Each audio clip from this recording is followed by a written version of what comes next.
Vicky express में आपका स्वागत है। आज की कहानी है रामायण की कहानी। क्या सीता मंदोदरी की बेटी थी?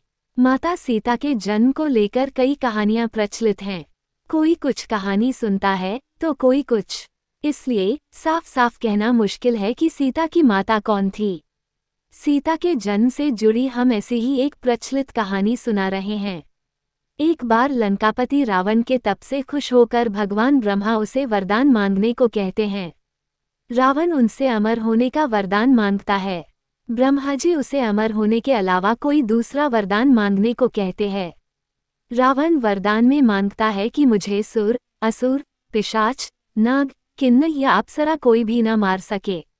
रावण मनुष्य द्वारा न मारे जाने के बारे में नहीं बोलता है, क्योंकि वह मनुष्य को तिनके के समान समझता था। वरदान पाने के बाद रावण हर तरफ तबाही मचाना शुरू कर देता है।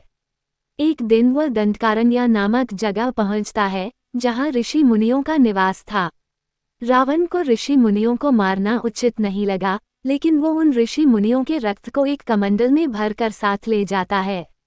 वह कमंडल गृत्समद ऋषि का था, जो पुत्री की लालसा में माता लक्ष्मी से प्रार्थना करते थे कि वो उनके घर पुत्री के रूप में जन्म लें।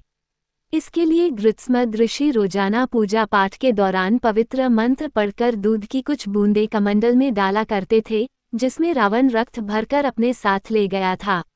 रावण कमंडल को लंका ले गया और वह पहुंचकर कमंडल अपनी पत्नी मंदोदरी को देकर कहता है, यह विषैले रक्त से भरा है, इसे संभाल कर रखना और किसी को मत देना। कुछ दिन बाद विहार के लिए रावण किसी पर्वत पर चला जाता है। मंदोदरी को इस तरह रावण का जाना अच्छा नहीं लगता है। वो मृत्यु प्राप्त करने के लिए कमंडल में भरे विष का पान कर लेती है। कमंडल के रक्त को पीने के कुछ समय बाद मंदोदरी गर्भवती हो जाती है। गर्भवती होने के बाद मंदोदरी घबरा जाती है कि महल में मौजूद अन्य लोग उसके बारे में क्या सोचेंगे। फिर मंदोदरी तीर्थ यात्रा का नाम लेकर कुरुक्षेत्र चली जाती है। वहां मंदोदरी एक बच्ची को जन्म देती है, लेकिन लोक लाज के चलते वो उसे एक कलश में रखकर जमीन में दफना देती है।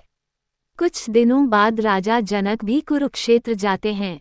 जब वह जमीन में हल चलाते हैं तो उन्हें वहां कलश मिलता है, जिसमें मंदोदरी ने बच्ची को रखा था।